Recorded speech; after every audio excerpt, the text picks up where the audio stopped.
Entremos en ideas que no entran en 280 caracteres, el tramo final del programa, donde nos resistimos a la nada pensando. Tratamos de desarrollar alguna idea que nos permita interpretar la realidad con más profundidad en toda su complejidad. Hoy vamos a hablar de algo que nos pasó a todos.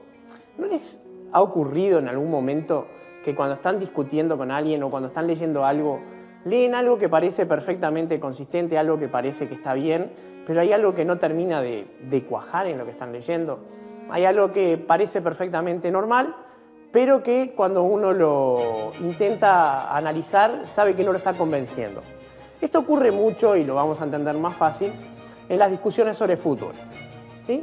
Si tenemos un partido de fútbol, uno bastante intenso, pongamos por caso un clásico, Nacional Peñarol, y ocurre una incidencia ilegal que el árbitro no percibe, ¿sí? En cualquiera de los dos sentidos, ¿sí? Y la sanciona como correcta y favorece al infractor.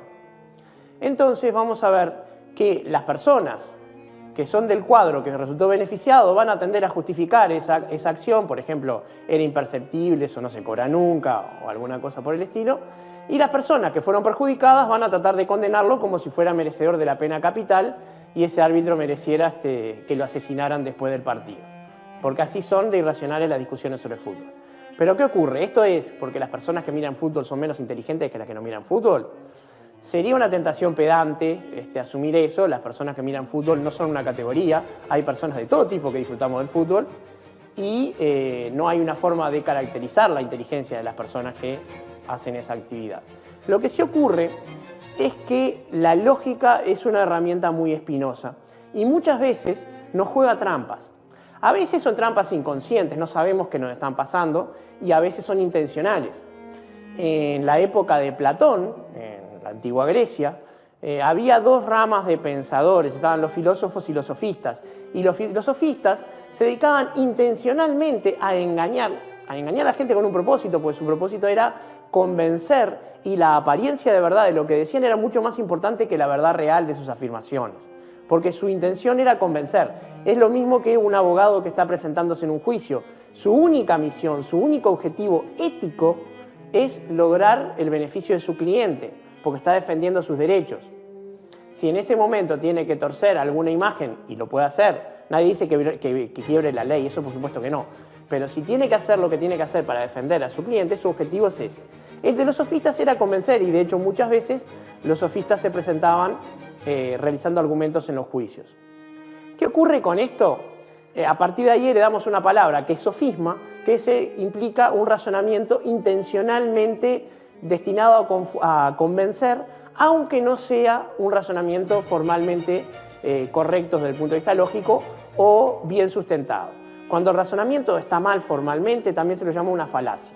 No es que sea exactamente lo mismo un sofisma que una falacia, pero coinciden en que ambos están destinados a probar un punto sin tener un sustento material que lo permita.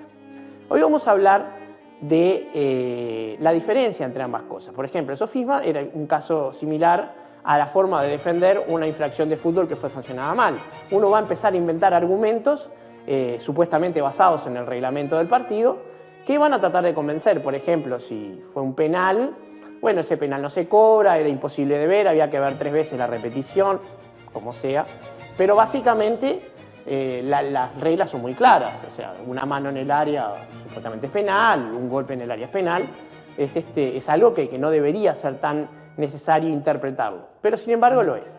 En el caso de las falacias tenemos un problema más importante. Primero, y es que muchas veces las falacias se hacen intencionalmente y son razonamientos con una estructura incorrecta. Hay algo que está mal en ese razonamiento y generalmente para ser falaz, sobre todo porque si no es una equivocación, mayormente, tiene que ser intencional, ¿sí? Una de las formas de falacia, que es la que quiero conversar hoy, es muy común en las discusiones hoy en día. Se utiliza mucho en los intercambios políticos, sobre todo. Se utiliza mucho ni que hablar los deportivos, pero también en las discusiones en redes sociales. Vamos a hablar mucho en este espacio de lo que son los foros de las redes sociales, porque buena parte de nuestra vida afectiva se está yendo en esos foros. Y no digo que esté bien ni que esté mal, es una realidad de nuestro tiempo. Pero nos pasa. ¿Cuánto tiempo pasamos en Twitter, o en Facebook, o en Instagram? Pasamos mucho tiempo. Instagram, por suerte, es un foro mucho más libre de peleas, pero es un foro mucho más expuesto y más narcisista que tendrá otras particularidades. Volviendo a lo que son las falacias, hoy vamos a hablar de una que se llama la falacia del hombre de paja o del espantapájaros. ¿Esto qué quiere decir? Es una forma de agredir a alguien en vez de agredir a su argumento, logrando que una cosa que es secundaria sea tomada como principal. Por ejemplo, en el año 2005, la murga Garrate Catalina hizo una parodia, hizo un cuplé sobre José Mujica, donde lo parodiaban a él, o sea, por más que era un cuplé, el personaje era paródico, y sale una afirmación que se hizo prácticamente universal, que es como te digo una cosa, te digo la otra. No es que eso lo dijera el propio José Mujica, que luego sería presidente, sino que eso lo dijo un personaje de una murga. Pero quedó el como te digo una cosa, te digo una otra, para intentar decir que José Mujica se contradice permanentemente.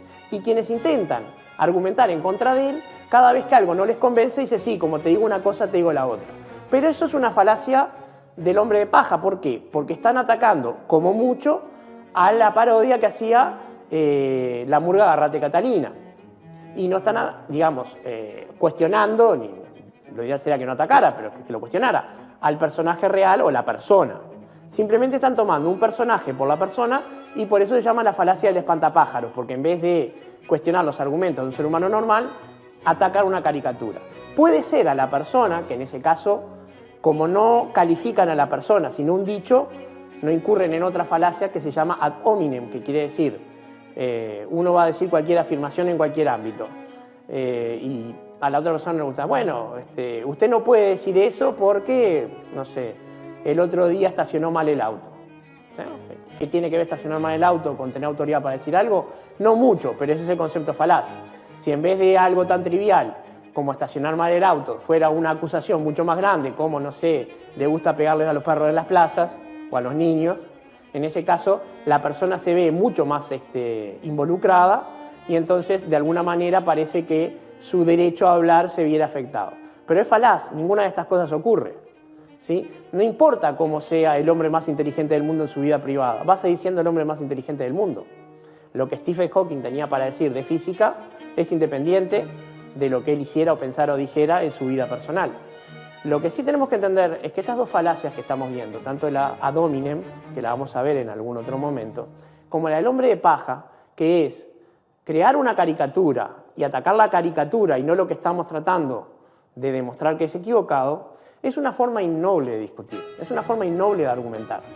Y no solamente tenemos que estar preparados para reconocerla y que no nos lo hagan, porque eso suele calentar las discusiones, sino que además tenemos que estar preparados para no caer nosotros mismos en esto. Si nosotros estamos discutiendo un tema, ciñámonos al tema y olvidemos a las personas, porque de esa forma lo único que logramos es hacer una escalada de agresiones y entrar en un terreno desde el que difícilmente se vuelva, ¿sí? Y nuestra idea es resistirnos a la nada y no caer y ser devorados por la misma. Nos vemos en una semana en Charlas de Mentes. Sigamos resistiéndonos a la nada.